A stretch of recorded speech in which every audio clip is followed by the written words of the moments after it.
Hey everybody, this is video number 50. We've made it. Well, I'm going to make it to 100 and then see where we go from there. This is my project for this week. This is a HP Pavilion. And this is a 15-inch laptop that I got with a number of laptops that were taken out of a shop apparently. And unfortunately, they're all turning out to be very difficult cases. There's no easy fixes among these, that's for sure. But I'm going to take a look at this one either way and see how we get on. So what's happening with this one is there is nothing happening at all. So I press the power button and nothing at all. Press and nothing at all. So no signs of life with this one. I've also plugged out the battery, press and held the power button, and plug the power battery back in, try it again, still nothing. So I'm going to take the board out of this one and we're going to have a look and see if we can troubleshoot. So once again, this is our motherboard, and I'm going to zoom in on the usual spot here, which is our DC connector. So as I zoom in, you can see our DC in connector here. Now obviously when I took the picture of the motherboard, I plugged out the connector so that we could get the full picture of the board, but I'm going to show you where the wires come in here. I've got my two probes here, and as per usual, we have it in volts DC. Let me show you my multimeter. We have it in volts DC in a 20 volt range, and we're going to start taking some measurements. So let's do that now.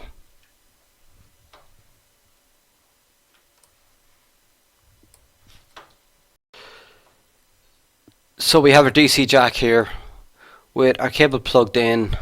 The black wire actually connects in here. There's 3 black wires, so you place your black probe here, and I get my red probe and I place it here. Either of these 2 pins have the red wire coming in, and on this I find that there's 19.55 volts, so our adapter is good and we're getting voltage onto the motherboard. So after our 19 volts hits the motherboard, again we see the familiar configuration. So our 19 volts comes onto the motherboard here. We've got one MOSFET, we've got a second MOSFET, and then we have a current sense resistor. And this is our main power rail. Whoops, sorry, slipped out of my hand there. So what we need to do, we know we've got 19.55 volts here. When I search this up, this 0203 GMT, we've seen this MOSFET before. This is an N-channel MOSFET. So if I mark the pins out on it here, we have 4 drain pins on this side. We have 3 source pins here, and the gate pin which controls the whole thing. So if this is an N-channel MOSFET, this gate pin should be high in order to allow our 19 volts through from our drain to our source. So when I check for voltage here, I get 24.5 volts, which means it should be turned on. And when I check my source pin, I find that my 19.55 volts is coming through this first MOSFET. Our 19 volts from this point goes onto our second MOSFET, which is a 7408. This is an AON MOSFET. It's an N-channel MOSFET. So let's mark out the pins on that as well. I got these from the data sheet. So we've got source, source, source, and then gate pin right here, and then 4 drain pins on this side. So when I check the gate pin here, I find that there is 24.5 volts on this, same as the gate pin down here. And that means that the N-channel MOSFET should be switched on.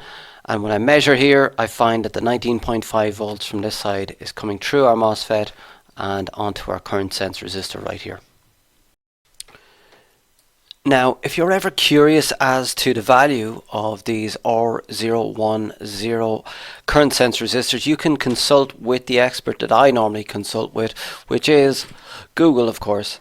So when I put in au150 resistor value, it comes up with 0.01 ohms.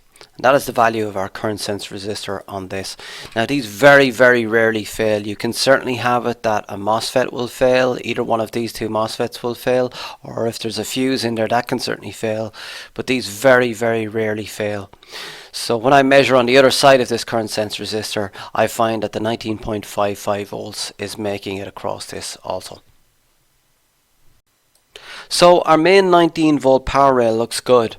So the question at this point is, where is our 3.3 volts always on? Because we're getting nothing from the power button. I press the power button and nothing happens. There's no sign of life at all. So I need to check our data sheet and find out which chips are responsible for our 3.3 volts always on. The best I was able to do on getting a data sheet for this when I went searching was HP Pavilion 15-AU series. Okay, so this is a bit more generic. It's not exact to the motherboard that I'm looking at, but hopefully it's close enough that it's relevant. But even on the input, you see for this 15-AU series datasheet, there's two inductors there that we don't have.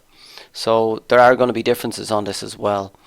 But what I'm going to do is I'm going to find the 3.3 volt section, which is actually just right here. And the chip that's responsible for this is an SY8208B, which I think we saw on the last one as well. Now, pin 8 is the input, so we can certainly check that and make sure that the main power rail is coming in here. And the output is marked as SW. I think that's just for switched output. So we can see that right here. There's a lot of inductors. There's one inductor on the output, and there's a number of capacitors there. So we need to check and make sure that the proper input is on this chip and the proper output, and see if we can work out why exactly our power button is not working. So back on our motherboard, I need to identify where my 3.3 volts always on IC is. Now, I could not find that same SY8208 IC. However, when I looked at this one right here, I was able to observe that two right beside each other looks familiar like the last one where you have the 3.3 volts always on and the 5 volts always on right beside each other. So I was sort of suspecting it was one of these ICs, and when I checked out the pin configuration on the datasheet of the SY8208A, where we have 6 pins on one side and then an unusual configuration of pins on the other side, I was able to match that up to this IC right here. So when I checked the output here, I found that there was 0 volts on the output of our 3.3 volts always on. Similarly, on my 5 volts always on, when I check the output here, 0 volts. So for some reason, even though we have our main power rail intact, our 3.3 volts and our 5 volts are not coming on. So if there's no output from an IC, what's the first question? Well, the first question is it getting an input voltage? So we could see from our data sheet that the input, let's actually take a look at that. Pin 8 is our input. You see it right here? Input pin 7 and 8. And if we look at the configuration here, 7 and 8. Now 7 and 8 corresponds to pins right here. So as you can see, there's a big capacitor on the input. But when I measured here, I only measured 8.69 volts. So this is not our main power rail, 19.55 volts. This is 8.69 volts. Now 8.69 volts seems a lot like maybe what the charging voltage might be, or something in that vicinity, because it's certainly not for a processor, it's certainly not for, you know, USB or anything else. So I'm at this point I was sort of curious as to whether maybe the battery charging voltage rail had been shorted to one of the other rails or something like that. But I just wanted to check back on the data sheet and just check it out and see what exactly was going on with that. So when I came back to my data sheet, which is this right here, so our DC connector, first MOSFET, second MOSFET, current sense resistor, and we've our 19.55 volts main power rail right here. Or is it our main power rail? Because when I searched throughout the document for this, I couldn't find this anywhere else. However, what I could find was V in. Now, this is our output, our pulse width modulation output that is used to charge our battery. But what you'll see is that V in plus VIN is also the input to our 3.3 volt circuit. See it there? V in. So when I measure at this inductor right here, I measure 8.69. And that seemingly becomes our V in for our 3.3 volts always on circuit, V in right here. So it seems that 8.69 is the correct input for this circuit. A little unorthodox, but that's the way they do it. So the question is, if it's got the correct input voltage, then why is there no output voltage? So as I was scratching my head and trying to work out what the hell was going on, because I was in measuring around this area, I noticed that something didn't seem right here. Can any of you see that on my Photoshop image right here? There is little green deposits all over this IC. So what I've done is I've taken a closer up image of this to try and help you all see, and that's it. So when I zoomed in with my microscope, this is what it looked like. See it here? And when I got my toothbrush and my alcohol and removed that, the 3.3 volts power rail came back online. Would you believe it? And the laptop powered on. So just another spill by the look of it. I'm not sure exactly what would have caused that in such, an isolated area, but that's what was taking out our 3.3 volts always on. Our main power rail was fine, but it just wouldn't power on because of that. So that's the big drama, just a spill at the end of the day.